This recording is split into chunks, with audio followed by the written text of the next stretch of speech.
Coming up next, you're going to need a bigger boat. We're talking about Jaws.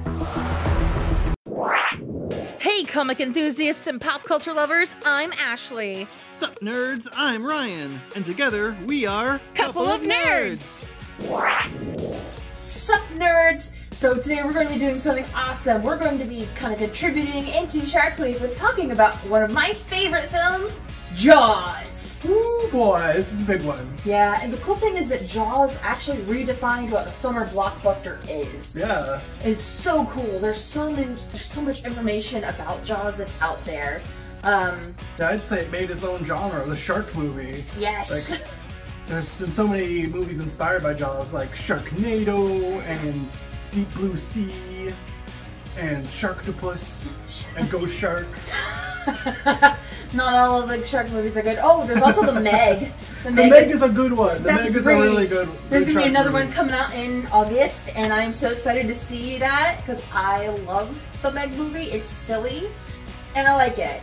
And I really love the Jaws movie. There's so much cool stuff about it. I know a couple of fun facts. Do you want to hear them? Of course. Okay, so first of all, Jaws was actually a novel written by Peter Benchley. Mm-hmm. And not only that, but Peter Benchley is actually in the movie. Oh yeah? Yes, he is actually the reporter that is on the beach during the 4th of July celebration. Oh, okay. He's the one who's like, and there's a shadow over this town, the shadow in the shape of a killer shark. And yeah, that's Peter Benchley, who wrote the book Jaws. I hope that line was in the book, because otherwise that's a really mean line to give him. Yeah, in fact, Jaws was actually not originally. It's going to have a different title.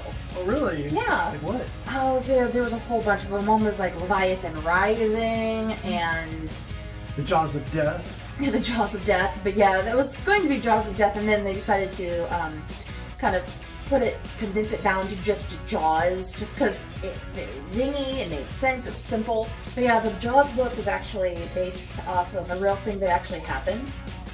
It happened, I think it was in like New Jersey in like the 1916 or something like that, in New York. Yeah. And because there were like some sharks just in the water, and it was actually based off of a bull shark, because bull sharks can go into fresh water as well as salt water. Ooh. And they're very, very aggressive. So it's kind of based off of that a little bit. So it's actually based a little bit off of true stories that people have been hearing of actual crazy shark attacks. Yeah.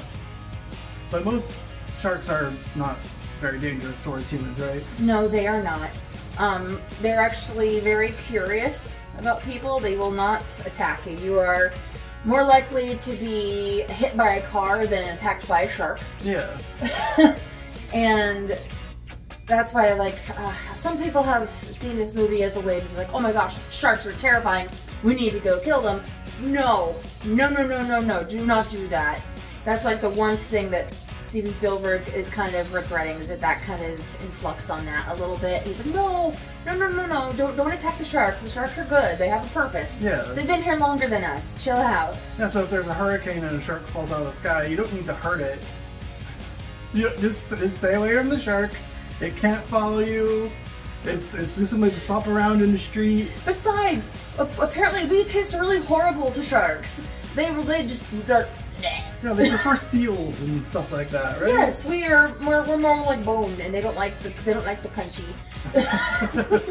So, in Jaws, the island of Amity is actually Martha's Vineyard. Ooh. And it's actually a real place. And not only that, but a lot of the locals were actually in the movie too. Oh yeah? Including the actor who played Michael Brody, the oldest son of Chief Brody. He's actually a local. Right. He was actually a local. Sadly, he actually passed away in quite a while ago, but it's okay. Like a lot of the actors from the movie have passed away. Not all of them, but a few. But there's a lot of people that actually include a lot of the locals into it. And it's really, really cool. So, oh, I know another kind of piece of information which is kind of cool. It's not a happy piece of information, but it's something people would want to know. So a piece of history was actually touched upon in Jaws, which was the fate of the USS Indianapolis. And for a long time, the information about what happened to that boat and all of its crew was classified information because they were sent out to deliver the bomb, the atomic bomb, for Hiroshima. And they did manage to deliver the bomb, but on the way back, they were hit and sunk by a Japanese submarine. Yeah.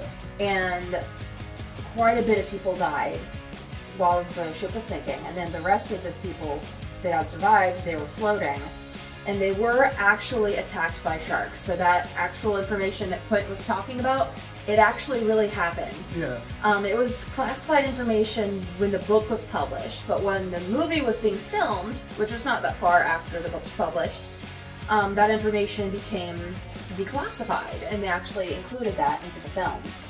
And Steven Spielberg's, I think it's his housekeeper. Right. She had to take the day off after she saw the movie, and he was confused. Like, "Oh, why are you okay?" She's like, "Well, my son actually passed away on the Indianapolis, and I never knew what happened, and now I do, and I need some time to process." So that's kind of crazy how a bit of history made its way into like one of the best movies of all time, which is the same thing that happened with Close Encounters of the Third Kind. He used kind of classified information to get something out there, and even though that information was just recently declassified when the movie came out, it was still relatively new, so a lot of people just didn't know. Yeah, well, with Close Encounters of the Third Kind, the information was still classified when that movie came out. Yeah. We just didn't know it was real until like years later. Yeah, until recently, which is kind of crazy. It's like, I know there was another piece of information that you know about the film, but I believe it deals with the shooting star. Right. Sorry, I didn't realize what you were putting up there. Yeah, with the shooting star, it's the night right before they get the shark, and it's they're on the Orca. It's the middle of the night, and the shark just kind of rammed into it and caused a ruckus, and they're just all looking around. And Brody's just looking up in the distance, and behind him, you see a shooting star. Yeah, a red streak. It's really cool. That's a real shooting star. That actually happened. That's real. Yeah, and the likelihood of Steven Spielberg getting on the camera was like 1,000 to 1. Yeah. And they got some others on. They got some more shooting stars on like a wide shot of the boat, and then it was Steven Spielberg loved it so much that he kept putting shooting stars into his movies, like Indiana Jones and Temple of Doom, and I think Close Encounters. Yeah, and Close Encounters as well. I think E.T. as well. I'm not sure. Yes. Yeah. And he usually uses it to signify that the character is going through a sudden change, or that there is a big change that's going to happen to cause everything to be flipped upside down, and just he needs to take control of the situation, the main character. Yeah. He or she. Which is really, really cool. It's really good cinematography, and I love that he used something that actually happened and actually just left it in the film because it was such a cool thing. Yeah, like if I was shooting something and I got a shooting star on film, I'm like, okay, I'm keeping that scene. I don't care what the actor did. I'm keeping. Oh, that's another thing that they kind of kept in. They kept in a few things that are actually ad-libbed. Yeah. Yeah, I know there was one scene where Rose Scheider is actually at the dinner table with the actor who plays his youngest son, and he's just doing stuff and just touching his face. And the youngest son is also doing the same thing. And just copying him, so that was actually ad-libbed. He was doing that off camera, and then they decided to roll the camera and do that. Yeah, and the most iconic line of the movie was ad-libbed. Yeah, the whole, you need a bigger boat, or we need a bigger boat. We need a bigger boat. We need a bigger boat! Yeah. That was ad-libbed. In fact, a lot of the actual script was ad-libbed. Mm-hmm. Just random things that people are saying, that's just ad-libbed and just kept in because it just felt natural. I absolutely love Jaws. It still stands up. It is my favorite summer movie to watch, especially when I'm about to go to the beach, because it keeps me alert so I know what to look out for. Yeah, don't wear jewelry when you're in the ocean. Makes you shark bait. Don't do that. Yeah. Just don't do that. Do not wear shiny things in the ocean. No, don't do it. Yeah, don't drink. Don't go into the ocean if you've been drinking. That's yeah, like the first don't do thing that either. That's movie. unsafe. And like another kind of fun fact, has nothing to do with the actual movie, but it's something that I've done before.